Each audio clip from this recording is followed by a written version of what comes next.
Le JT Foot Mercato avec Parions Sport en ligne. Avec le code FM10, profitez de 90 € de bonus plus 10 € sans dépôt sur Parions Sport en ligne.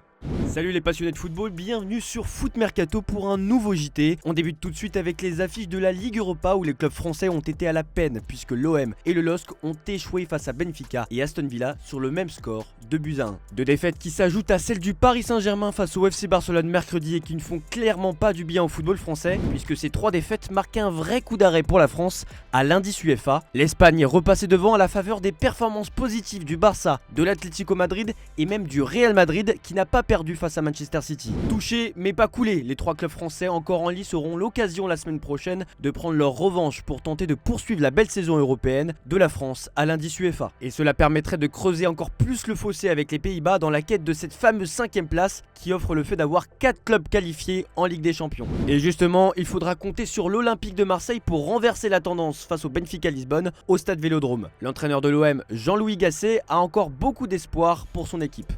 Le fait d'être en vie, je vous dis, une qualification se fait sur 2 matchs. On sait où on va jouer, devant qui on va jouer, et on sait qu'on est capable de se surpasser. On a marqué 3 buts contre le Shakhtar, on a marqué 4 buts contre Villarreal, portés par notre public. Donc on a beaucoup d'espoir. Et ceux qui n'ont pas été au rendez-vous, ce sont les supporters du camp adverse puisque malgré la victoire, l'équipe lisboète a été huée par une partie de son public au vu de sa performance. Une situation que Roger Smith, coach des Aigles, regrette. We cannot change that. It's not good. Because I think the players they deserve more support, no more, especially in difficult times. Because in this level, you cannot control always all the matches 90 minutes. So you need also support in difficult moments of games, especially in knockout stage of Europa League.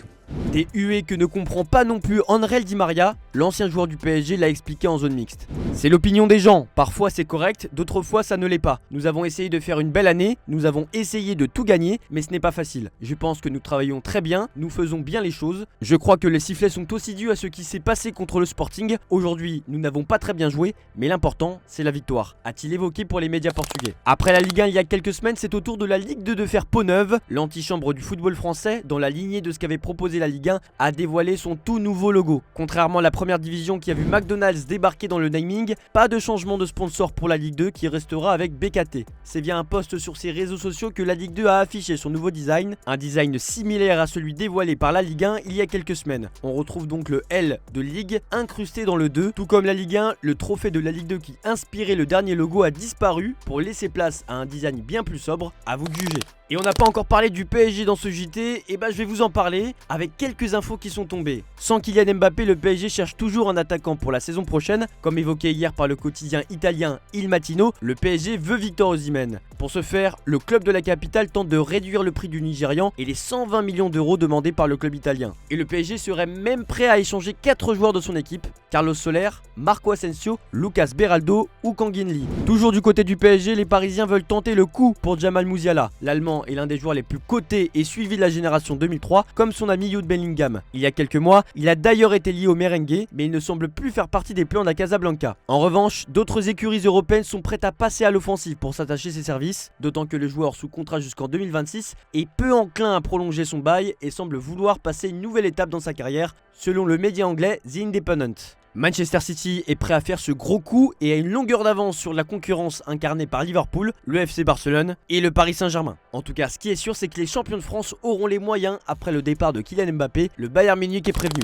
Partons à l'étranger désormais et plus précisément en Espagne avec un Luis Enrique qui en prend pour son grade. Après la défaite de son équipe contre le Barça en quart de finale de Ligue des Champions, le coach espagnol ne pouvait pas échapper aux critiques. Surtout après avoir déclaré qu'il représentait mieux l'ADN du Barça que Xavi. Ancien coach des Blaugrana, Ronald Koeman, questionné en Espagne sur le sujet, estime que seules 3 personnes représentent le fameux ADN Barça. Il s'agit de Johan Cruyff, Pep Guardiola et Lionel Messi. Le néerlandais en a aussi profité pour tacler l'entraîneur du Paris Saint-Germain, dont il n'a pas du tout compris la sortie médiatique mardi lorsqu'il a taclé Xavi. Selon lui, il a commis une très grosse erreur. Ces déclarations avant un tel match ne sont pas à leur place. Je ne pense pas que ce soit bien et c'est mon opinion personnelle d'aborder un tel sujet avant un match. Et il n'y a pas que Lucho qui se fait tacler en Espagne puisque Florentino Pérez s'est sévèrement fait charger par Javier Tebas, le président de la Ligue espagnole. Dans une interview accordée au journal AS, Javier Tebas a alarmé sur l'influence de Florentino Pérez dans le monde du football et avec les politiques. Florentino ne perd jamais, il est toujours attentif et alerte. Cela fait des années qu'ils essayent de m'éliminer de la Liga et ils n'ont pas arrêté. Ce n'est pas une question de peur, mais de savoir qui est devant vous. C'est une personne très influente pour ses objectifs. Florentino est transversal. Avec Berlusconi, nous savions qu'il était de droite. Ici, Florentino est avec tout le monde. Carmena, Zapatero, Sanchez. Il a beaucoup d'influence. Trop. Ce n'est pas bon du tout pour le pays, ni pour le football. Interrogé sur son avenir à la tête de la présidence de la Liga, Javier Tebas a confirmé qu'il arrêterait si la Super League est encore morte dans 4 ans. Le président de la Liga en fait sa bataille personnelle. Celui qui est aussi en pleine bataille personnelle, c'est Karim Benzema. Al Ittihad, son club, n'a pas pesé bien lourd ce jeudi en Supercoupe d'Arabie Saoudite. Le club entraîné par Marcelo Gallardo a subi la loi d'Al Hilal 4-1, une défaite qui a eu le don d'énerver le frère d'un Karim Benzema qui n'entretient pas vraiment de très belles relations avec son coach. Karim Benzema, tu joues à gauche maintenant? C'est un crime, ça n'a pas de sens. Le football doit être respecté, a-t-il posté dans une de ses stories ce jeudi soir. Ambiance. Et d'ailleurs, après la défaite de Karim Benzema et de ses coéquipiers en Supercoupe d'Arabie, on a assisté à une scène totalement lunaire. En effet, le coéquipier de Kabenwebe, Abderrazak Hamdallah, a envoyé de l'eau à un supporter adverse présent en tribune. Ce dernier a répondu en lui donnant des coups de ceinture. Le malheur des uns fait le bonheur des autres. À l'issue de la même rencontre, Neymar remporte une médaille sans jouer. Absent des terrains depuis octobre et sa rupture des ligaments croisés, Neymar continue pourtant de garnir son armoire à trophées. Le Brésilien, encore loin du foot et d'une reprise, était présent pour la célébration du titre de la Supercoupe d'Arabie Saoudite. En bon coéquipier qu'il est, Neymar a célébré le titre avec eux et a récupéré une médaille. C'est ça, c'est pareil à l'école. Les garçons ont travaillé. Et comment suis-je arrivé? Juste avec la note. S'est-il vanté sur ses réseaux sociaux. A noter que son équipe d'Al Hilal vise un quadruplé historique cette saison.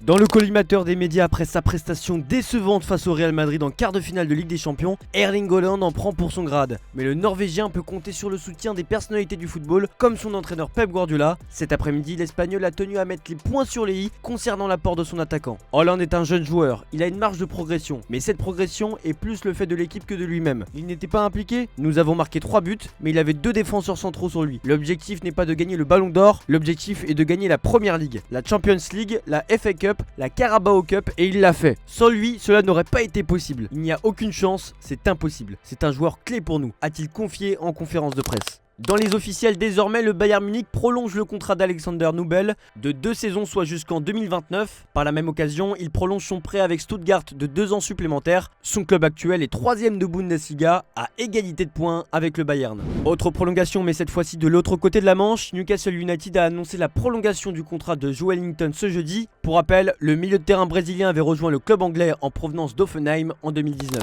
Et pour conclure ce JT, Riyad Mahrez en a profité pour revenir dans son quartier à Sarcelles, où il a rencontré des jeunes et a même joué au ping-pong dans un décathlon. Je vous laisse avec ça, c'est l'image du jour. Restez connectés sur Foot Mercato pour ne rien manquer de l'actualité du football. On se retrouve demain pour de nouvelles vidéos. 6-6.